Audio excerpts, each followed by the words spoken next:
eyes, you look away when you pretend not to care. I like the dimples on the corners of the smile that you wear. I like you more, the world may know, but don't be scared, 'cause I'm... Assalamualaikum warahmatullahi wabarakatuh. Perkenalkan, nama saya Yusril Usman dengan NIM S1S1 20054. Di sini saya akan menjelaskan tentang algoritma FCFS dan algoritma SJF non preemptif dan SJF preemptif, di mana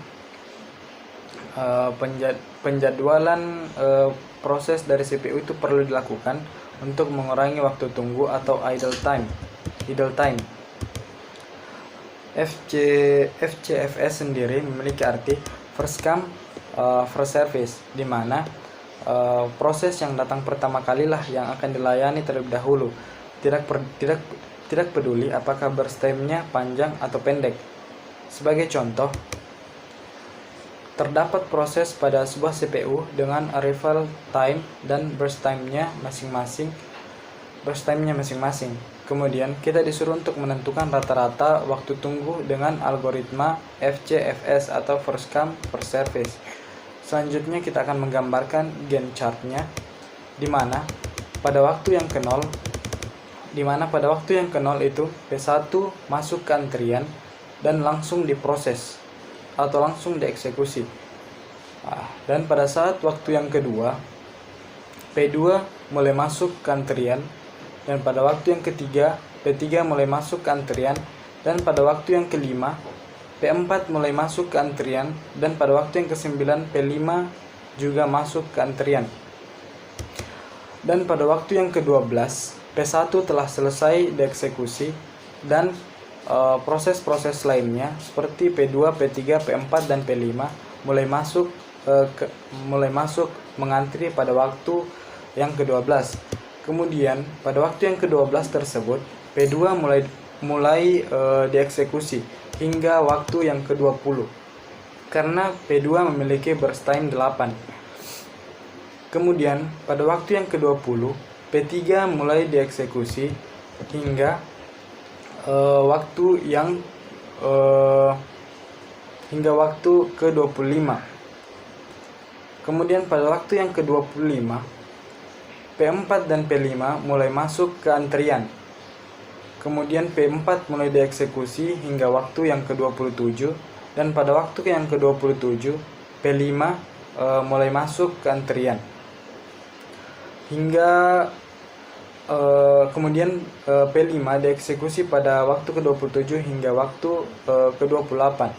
Kemudian kita akan menghitung waktu tunggu dari tiap-tiap proses, di mana P1 itu memiliki waktu tunggu 0 karena pada saat waktu ke 0 P1 langsung dieksekusi, jadi dia itu tidak menunggu sama sekali. Kemudian pada P2 itu masuk mengantri pada waktu yang kedua dan dieksekusi pada waktu yang ke-12. Jadi 12 dikurang 2 itu sama dengan 10. Jadi P2 memiliki waktu tunggu sama dengan 10. Dan begitupun P3 yang masuk ke antrian pada waktu ketiga dan dieksekusi pada waktu ke-20. Jadi 20 dikurang 3 sama dengan 17.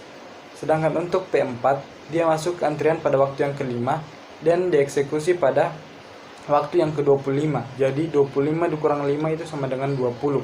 Jadi waktu tunggu untuk P4 itu sama dengan 20.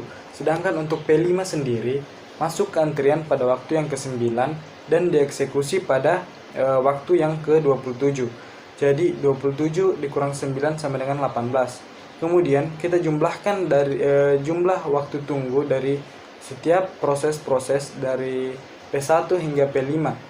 Kita mendapatkan hasil atau total yaitu 65. Kemudian kita menghitung rata-rata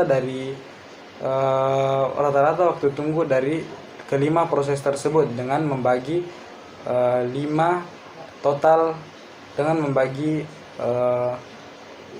dari setiap total yang ada, yaitu 65 dibagi 5 sama dengan 13 satuan waktu. Kemudian kita masuk ke shortest job first atau SJF yang non preemptive, di mana jika proses yang datang memiliki arrival time yang sama, maka proses yang burst time paling kecil dan pendek akan dilayani terlebih dahulu. Seperti kita akan mengambil kasus yang sebelumnya, yang tabel sebelumnya, di mana P1 arrival time-nya 0 dan burst time-nya 12, dan P2 arrival time-nya 2 dan burst time-nya 8, dan P3 arrival time-nya 3 dan burst time-nya 5, dan P4 arrival time-nya 5 dan burst time-nya 2, dan P5 arrival time-nya 9 dan burst time-nya 1. Kita akan menentukan rata-ratanya dan menentukan waktu tunggunya dengan Gantt chart. Pada waktu yang ke-0, P1 mulai masuk ke antrian dan langsung diproses karena tidak memiliki pendahulu atau tidak ada proses-proses yang datang sebelumnya. Kemudian pada waktu yang kedua, P2 mulai masuk ke antrian, dan pada saat waktu yang ketiga, P3 mulai masuk ke antrian, dan pada saat waktu yang kelima, P4 mulai masuk ke antrian, dan pada waktu yang ke-9, P5 mulai masuk ke antrian. Dan pada waktu yang ke-12, P1 telah selesai dieksekusi, dan proses-proses yang lainnya seperti P2, P3, P4, dan P5 masuk ke antrian. Kemudian kita akan membandingkan burst time mana yang memiliki angka yang paling kecil. Nah, di sini kita tahu bersama bahwa burst time yang paling terkecil adalah P5. Jadi, yang akan dieksekusi terlebih dahulu yaitu P5. Dan pada waktu yang ke-13, P5 telah selesai dieksekusi, dan P2, P3, dan P4 masuk ke antrian. Kemudian kita bandingkan lagi burst time mana yang memiliki proses mana yang memiliki burst time yang lebih kecil. Nah, di sini kita tahu bahwa yang memiliki burst time lebih kecil itu P4 yang memiliki burst time 2. Selanjutnya, P4 dieksekusi hingga waktu yang ke-15, dan pada waktu yang ke-15 P4 telah selesai dieksekusi. Kemudian P2 dan P3 mulai masuk ke antrian. Selanjutnya, karena P3 memiliki burst time yang paling kecil, jadi P3 lah yang dieksekusi terlebih dahulu hingga waktu yang ke-20. Pada saat waktu yang ke-20, P3 telah selesai dieksekusi, dan P2 mulai diproses hingga waktu yang ke-28. Dan pada waktu yang ke-28, P2 telah selesai dieksekusi. Selanjutnya kita akan menghitung waktu tunggu dari setiap proses yang ada, di mana P1 itu tidak memiliki waktu tunggu karena langsung dieksekusi atau langsung diproses, dan P2 itu memiliki waktu tunggu 18, di mana P2 masuk pada waktu yang kedua dan dieksekusi pada waktu yang ke-20. Sedangkan untuk P3 memiliki waktu 12, di mana P3 masuk pada waktu yang ketiga dan diproses pada waktu yang ke-15. Dan P4 memiliki waktu tunggu itu 8 karena masuk pada waktu yang kelima dan diproses pada waktu yang ke-13. Sedangkan untuk P5 memiliki waktu tunggu 3 karena masuk pada waktu ke-9 dan diproses pada waktu 12. Selanjutnya kita jumlahkan dari tiap-tiap proses yang ada. Jadi kita mendapatkan total bahwa semua proses yang ada itu memiliki waktu tunggu 41. Kemudian kita akan menghitung rata-ratanya. 41 dibagi 5 sama dengan 8,2 satuan waktu. Selanjutnya kita akan membahas tentang shortest job first atau SJF preemptive, di mana jika suatu proses sedang dikerjakan, kemudian ada proses lain yang datang di mana burst time-nya lebih kecil dari sisa waktu proses yang sedang dijalankan, maka proses lain ini akan dikerjakan terlebih dahulu dan sisa proses tadi dikembalikan ke ready queue atau waktu antrian.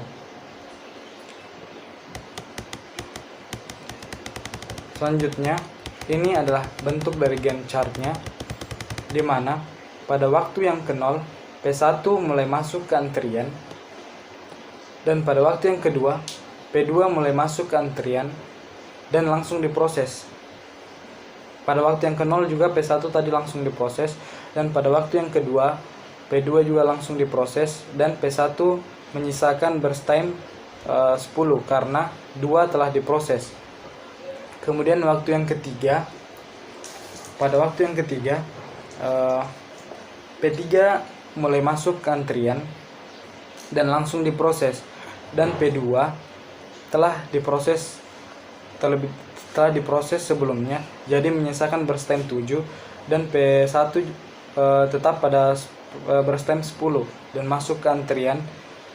Kemudian pada waktu yang kelima P4 mulai masuk antrian dan langsung diproses, dan P3 menyisakan burst time 3. Sedangkan P2 dan P1 itu tetap pada P2 itu burst time-nya 7 dan P1 burst time-nya 10. Kemudian pada waktu yang ketujuh,